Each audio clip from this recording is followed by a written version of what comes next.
I'm trying to cut down a little bit of glare, just now it is okay.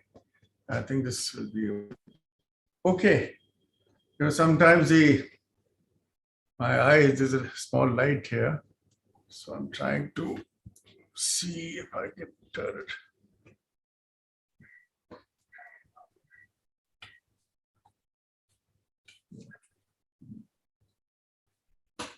If I don't raise my eyes towards you, it is better. But 1 second, let me go full screen.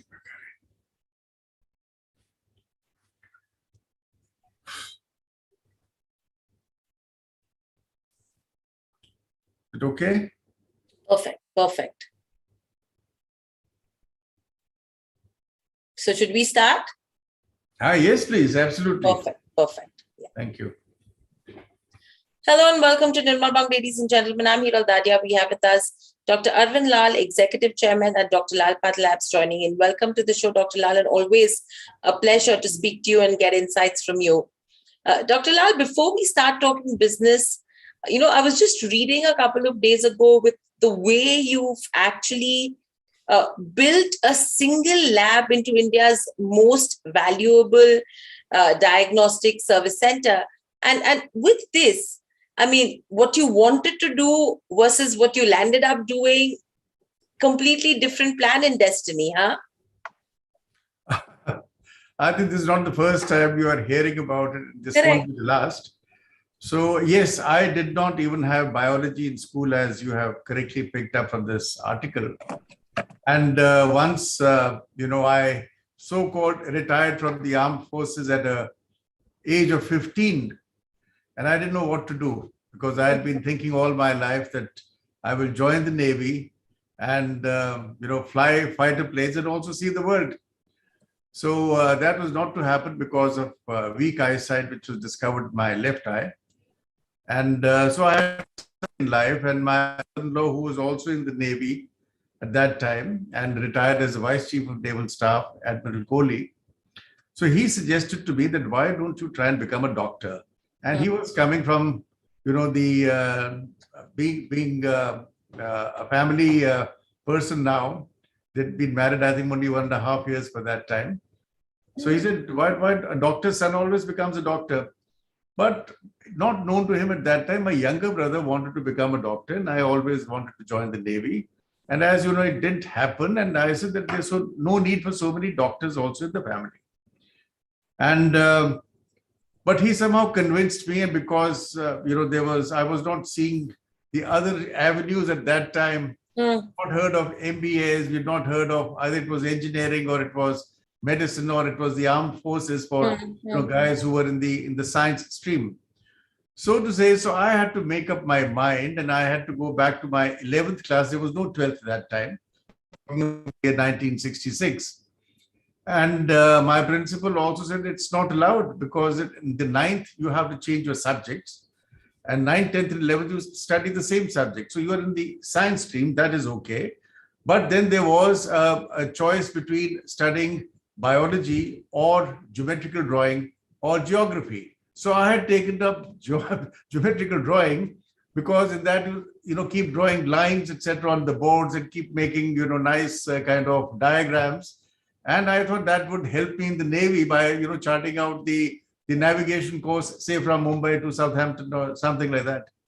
So anyway, what happened was he said that you should have changed latest by the 10th.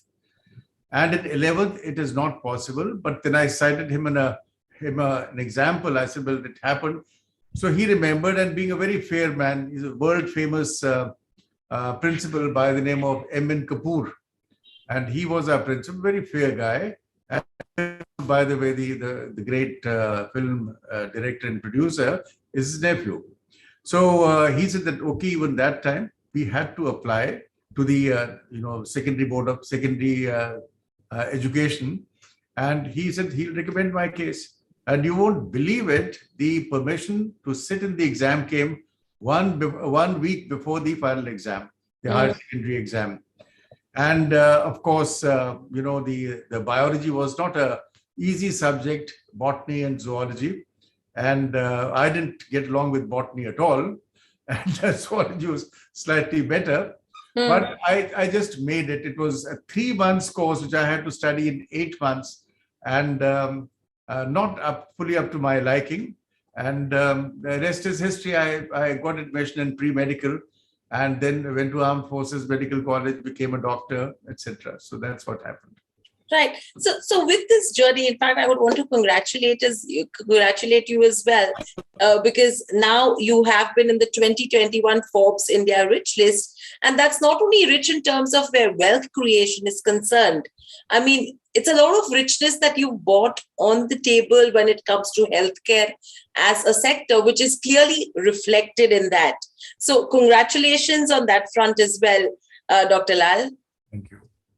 Thank you very much, Hiral. And what I would like to add here is that, we always knew that, we were very good in pathology testing. And the thought, had been brewing in my mind ever since I was a medical student. And you have heard the saying from our famous late President of India, that dreams are not what you see at night. Dreams are what that don't let you sleep at night. So here's a living example of much before anybody had heard of, Dr. Abdul Kalam. This actually happened with. So I knew that I would become a good doctor. I knew I would do very well in pathology. And when I actually entered the profession, everybody, all the big government hospitals, including All India Institute and the other ones here, and all the all the private ones. So they were all referring their cases to me, but the question was how to build it up, what you call now in your corporate world scaling up. So before that, before I actually came onto the scene, the pathology testing was, an evening topic, amongst friends when they were sitting together for a socially or whatever. And one chap would say that, no, you should go and see that doctor. And, he takes the blood himself and he puts up the test himself. So it was at that level I'm telling about. Even a blood sugar test, people were not fully convinced that a pathology lab could do it properly. Correct. So I changed all that. And many people have acknowledged that I am the so-called father of modern pathology in India, because I saw all the changes. I saw the change right from the manual era where, the reagents were not available, imports were not, allowed to happen. Now we can buy any, test kit or reagent, but at that time it was not possible. So everything had to be made by you manually. And thanks to my training in the Armed Forces Medical College, we had been taught to be self-sufficient, because army pathologists run labs in really far off areas, in forward areas, and there is no help there. So we were taught all that, how to make a reagent and how to test, and the science which goes behind all that, instead of just putting something in an auto analyzer and pressing a few buttons here and there. So I've seen that change, and I'm glad I was a part of the change, because we understood the science behind it, the chemistry or the physics or the biology behind it. Then the auto analyzers, which I also had the pleasure of introducing for the first time, and many new tests, and the rest is history. Absolutely. So from here on, Dr. Lal, if you have to see in terms of what happened with diagnostic chains, a lot changed in the last 12 to 18 months on the back of COVID. The entire concentration moved to COVID testing. The non-COVID business had gone down. And now you're seeing things stabilize because everyone has taken COVID as a part of life, right?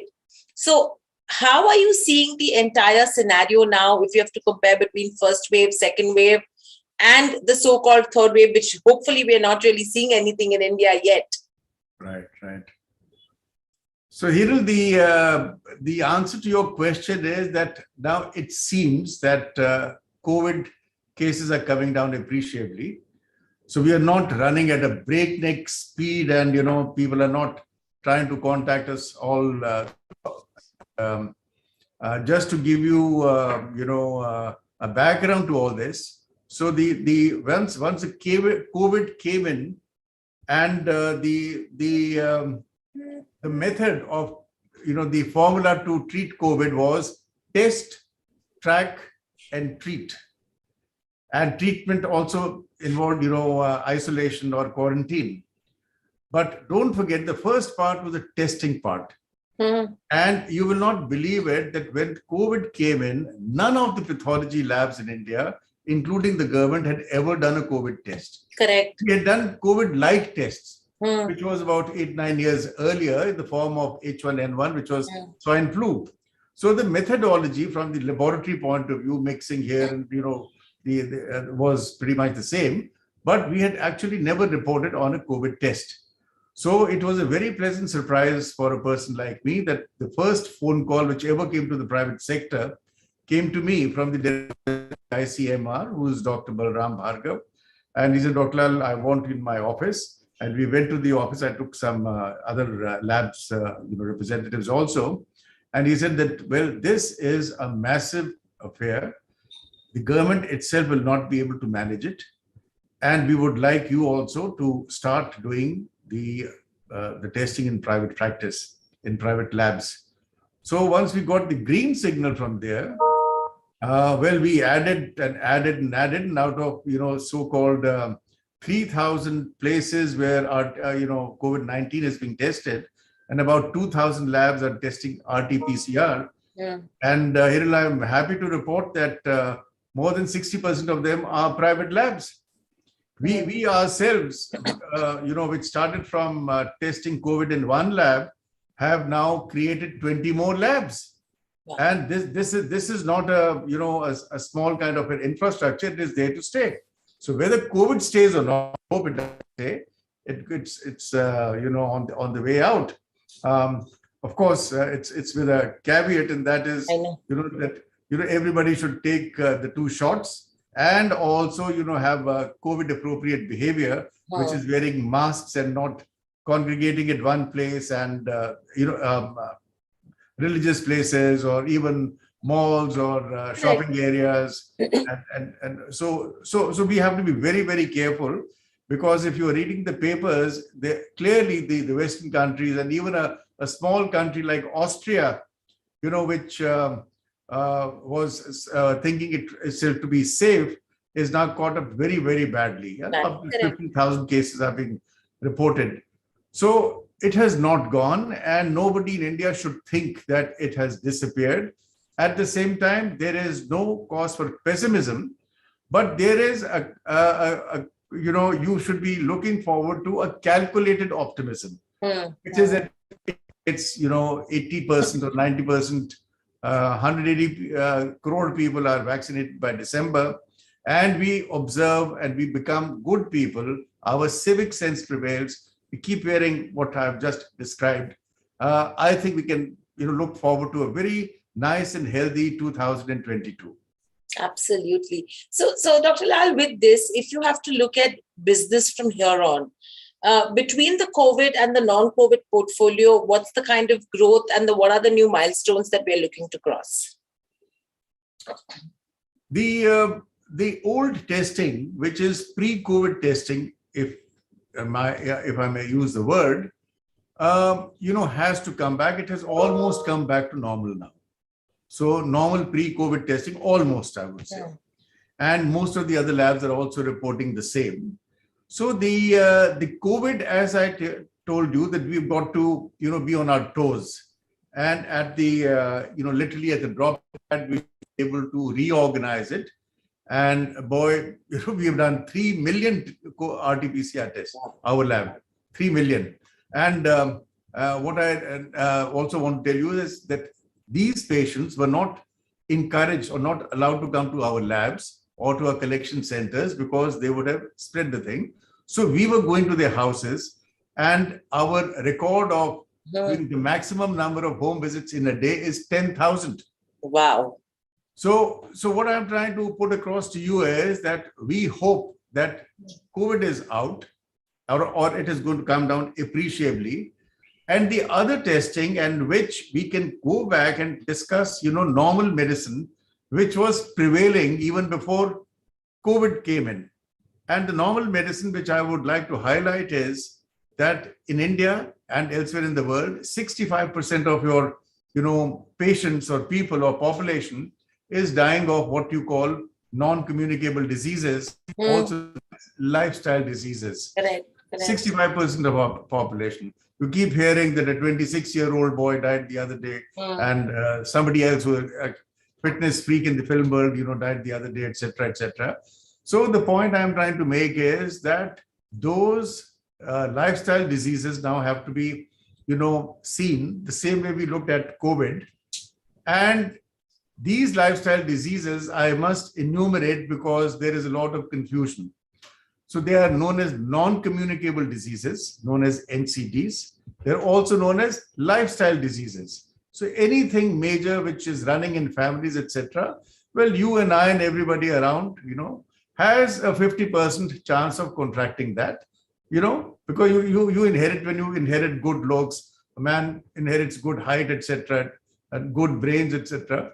So the families also pass on from father to son and henceforth, onwards, certain diseases which run in the family. And the most common example, which I think you and us, everybody has heard, is Angelina Jolie. Angelina Jolie, her mother and her aunt, that is Masi as we call it, they both died of cancer of the breast. And by that time, they had not discovered that a family element or a familial or a hereditary element is all involved in the form of a gene, which is known as a BRCA gene, BRCA. And the BRCA gene, once it becomes, slightly mutant, it changes, then it gives rise to cancer of the breast. Now, all these, the father, the two, the mother and the mother's sister, their, pathology samples, which are the breast tissue, was still preserved even after they had died. We can preserve that. So they discovered this BRCA gene much later, and they found that both the tissues had BRCA gene, and they found the same gene in Angelina Jolie's body, in her blood, and then they put all this information into an algorithm, and they discovered that Angelina Jolie had a 95% chance of contracting the same CA breast. So that's part one. So part two was that she is one of the very few women in the world who had got done, what is known as a preventive radical bilateral mastectomy. So both the tissues in the breast were taken out, the nipples were preserved, etc. So she went to that extent. Now, a lady may not go to that extent, but if you find a BRCA gene, you've got to be very careful. And every 1 or 2 years, the lady from a very young age, as young as 25, should have her mammograms done and see if there is a BRCA gene, and also go up, do some exercise. So the lifestyle, etc. I'm going to link. Let's talk about cancer because we're talking about cancer now. Now, or to a layman, it will sound very, funny that there is a connection between exercise and breast cancer. But unfortunately, there is. It has been found that breast cancer is more in women who are not exercising because the immunity status comes down. And once the immunity comes down, all these, kind of BRCA gene, which was a normal BRCA gene, arrests the formation of cancer. And a bizarre BRCA gene has, lifts the paddle of the brake and it starts running. And now you can imagine that if you are BRCA positive and you are leading a sedentary life, well, you are in for trouble. So having said that, for breast cancer, things are pretty much similar, say for diabetes, high blood pressure, cardiac ailments, the cancer I've already discussed with you, liver and kidney, lungs, and strokes, and so on and so forth. Correct. So the point I'm trying to make is that if there has been a death in the family and there are one death or 3 more people suffering from the same thing, like high blood pressure, diabetes, cardiac ailments, etc., boy, you better be careful. You start off testing at an early age, and that is where the preventive testing or the wellness testing, comes in. You get yourself tested and see if you have those kind of parameters. If you're going to become a diabetic at the age of 35, there is no harm if you start checking yourself by the age of 25. And any sign of the blood parameters, and we have got beautiful tests these days in diabetes. And I hope you know that. We have got the normal blood sugar. Then I introduced a test way back in, I think, early 90s, which tells you an average blood sugar for the last 3 months. 3 months, correct. One is hemoglobin A1C. Then there's another test by the name of fructosamine, which tells you about the average blood sugar in the past 3 weeks. And 70% of the people who come to Dr. Lal, 70% of the diabetes patients or patients on what we call end-stage kidney disease are unfortunately diabetics. So diabetes is a disease which affects so many organs right from head to toe in the body, and kidney unfortunately is also one of them. They're also notorious for giving rise to silent heart attacks. So net, what you and I are discussing is that India has to go in a major kind of a manner for preventive testing and wellness testing. And, with that, some kind of change of your habits, dietary habits, walking, etc., lifestyle disease. You can't sleep every day at 12 o'clock, etc. So all those things, this is not a lecture on how to prevent NCDs, but unfortunately, you have to talk about them because they're very intricately connected with our lifestyle now. Absolutely. So overall, taking the next 3 years, Dr. Lal, into consideration, what are our expansion plans? So the background of this is that the Indian diagnostic industry is, I think, about $8 to $9 billion, which is about nearly 70,000 crore rupees worth. And it is growing at a healthy pace of about 10 to 11% every year. And in the eyes of the layman, especially, pathology has, left its mark that aap ye test kara lijiye, nahi to pata nahi kya hoga. And not thanking COVID, but COVID has brought, the pathology testing to the forefront. So you could not proceed if the COVID test had not been done. Even if you're going for a normal, say, hysterectomy or something else to a hospital, they would always say, "Pehle apna COVID test karaiye, only then will we, admit you in the hospital." So having said that, the importance of, testing now is coming up. I would say this is a national CAGR 10 or 11%. I think our track record says that we will definitely grow more than that. How much, I can't, Right. And then overall, currently, what would our market share be?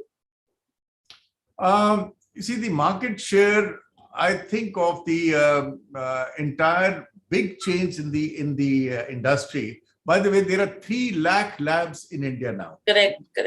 This is an Indian Express, figure. And so out of those 3 lakh labs, I think our market share is even lesser. It used to be when there were 100,000 labs, we used to say that the big 4 or 5 labs in India, their market share was about 15 or 16%. But I don't know whether to say this because nobody has the correct figures. No survey has been done. So what is it, about 5% now of the big guys, or only slightly more than that? I wouldn't say, but it doesn't matter. The point is because of the untested Indian population. That's number one. Number two, because we are all geared towards the metropolises, Delhi, Mumbai, Bangalore, big towns, etc. Whereas where 30% of our population is staying. So what happens to the 70%, which is in tier 3 and 4 towns and in rural India? So rural India also has to be connected with the mainstream sometimes or the other, because they suffer from the same kind of lifestyle diseases which we have just mentioned. So it is a question of time that people like us and many more people will be able to tap, into rural India and of course tier 3 and tier 4 towns. So the pathology testing is going to actually expand in a much better way. And I don't wish it to be expanded in this manner of 3 lakh labs in India, which are, by the way, there are only 6,000 pathologists. Wow. And 3 lakh labs. So you know what is happening. So the government should quickly enforce what they call the Clinical Establishments Bill. It's not been enforced. Many states have not adopted it. And even the ones who have adopted it, well, they haven't done much about it. So that tells you about each clinical establishment. A pathology lab can be this infrastructure you have to have. You have to have this. You don't have to have that. And similarly, like a ladies' abortion clinic or a children's nursing home or a normal nursing home or a hospital. So all these things are very, very well mentioned there. So in order to bring quality into the Indian systems, well, some government, I hope it is the present government, will have to hold the bull by its horns, which is not being done right now. So the scourge of the Indian health system is, the lack of accessibility, lack of, affordability, and of course, lack of quality systems. To bring quality, you cannot have all the accredited labs in just one day. You and I can't wish it. So first of all, who can run a lab and who has to be inside that lab? What all tests have to be done? This also has to come out. And I think, well, attention has not been paid because we were so busy in trying to conquer COVID, which hopefully we have. And so I think now the time for this quality, things should come up. And you will agree with me that you would much rather go to a pathology testing lab rather than a pathology testing. Correct. So that shouldn't happen.